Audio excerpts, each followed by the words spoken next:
నా రిక్వెస్ట్ ఏమంటే అధ్యక్ష, మేము 3 రకాల మార్గాలు డిజైన్ చేశాం. ఒకటి మైండ్ స్పేస్ నుంచి శంషాబాద్ దాకా, రెండవది ఫలక్ నుమా మీదుగా డైరెక్ట్గా ఎయిర్పోర్ట్కి, ఈరోజు వారు ఏదైతే P7 రోడ్ అంటున్నారో దాని మీదుగా, మూడవ మార్గం కూడా హయాత్ నగర్ నుంచి అటు నుంచి కూడా తీసుకోవాలనుకున్నాం. మాకేం అభ్యంతరం లేదు, మీరు రద్దు చేశారు, సరే మీ ఇష్టం, ప్రభుత్వం మీది, మీరు నడపండి, మేము వద్దనట్లేదు.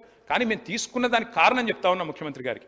ORR మీద అయితేనేమో రైల్ కారిడార్ ఆల్రెడీ ఉండింది, జీరో ల్యాండ్ అక్విజిషన్ ఫాస్ట్గా చేయొచ్చు, 2 ఏళ్లలో కంప్లీట్ చేయొచ్చు. ఎందుకంటే ప్రభుత్వంలో ఉన్న వాళ్ళు ఏమైనా ఏం కోరుకుంటాం అధ్యక్ష, ప్రజలతో శబాష్ అనిపించుకోవాలని కోరుకుంటాం. మేము కూడా అట్లే అనుకున్నాం, తొందరగా పూర్తి చేసి ప్రజలతో శబాష్ అనిపించుకోవాలి, మంచి పని చేయాలనుకున్నాం. ముఖ్యమంత్రి గారు నేను అడుగుతా ఉన్నాం, టెండర్ కూడా పూర్తయింది, రద్దు చేశారు, పునఃపరిశీలించండి, అవకాశం ఉంటే పునఃపరిశీలించండి, వద్దనుకుంటే మీ ఇష్టం. అధ్యక్ష, ఇంకొక మాట, ఫార్మాసిటీ రద్దు చేశామన్నారు. ఫార్మాసిటీ రద్దు విషయంలో కూడా నేను ప్రభుత్వాన్ని కోరుతా ఉన్నా అధ్యక్ష, దయచేసి పునఃపరిశీలించండి. ఎందుకంటే the land acquisition was conditional. అందులో ఏం చెప్పాము అధ్యక్ష, ఫార్మాసిటీ కోసమే భూసేకరణ